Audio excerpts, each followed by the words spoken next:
we've had another report, which I'm waiting for the person to get back to me in more detail, from Fordham, of all places. And although it's a story that we've not covered in Wolflands, I'll just tell you briefly about something that's been seen around that area. Now, Fordham is approximately 1.5 miles, 2 miles from Flixton, so well within the zone of the accounts of what we call the Flixton werewolf. And here we've got a guy working late night security on properties around the area of East and North Yorkshire, but he finds himself next to Fordham Church. It's a small church. You might want to Google it. You can see it from Google Earth. You'll know and get an approximate location. There's nothing there. There's a handful of houses. And he's with a colleague sat in the car, and there's some disturbance outside, some movement.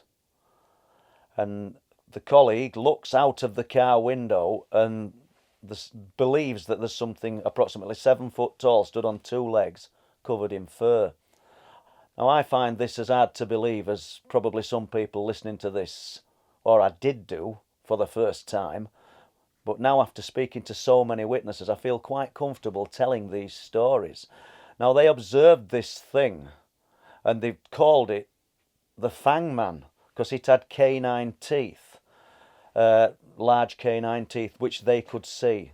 They quickly started the car and drove away and parked at another location about 1 mile away. Now, this thing must have followed them, because it appeared again, and they got a good enough view of it. Now, this is the bit that kind of, I won't say freaks me out, but if it's not crazy enough, it just adds another twist to it. They said it had footwear on, a type of footwear. Now, I don't know, you're probably rolling your eyes to this, because I am. He tells a story that's quite unbelievable to most people, and then adds another twist on top of that. Now, we're very close to RAF Staxton Wold, where these things are being seen.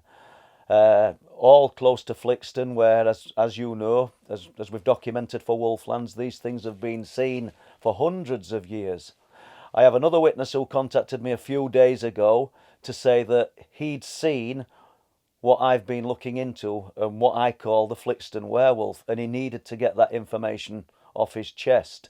Now, so far, he's yet to reconnect with me, this chap, but if he wants to, he's guaranteed a friendly ear and discretion. Even if we get the account and never use it, that's what we would do.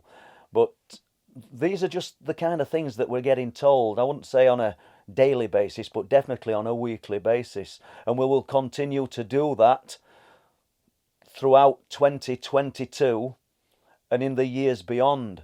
So from the team, Les Drake and myself, Don Lodge at Truth Proof Digital Creations, we'd just like to wish you all a very Merry Christmas, and thank you for being supportive throughout this year.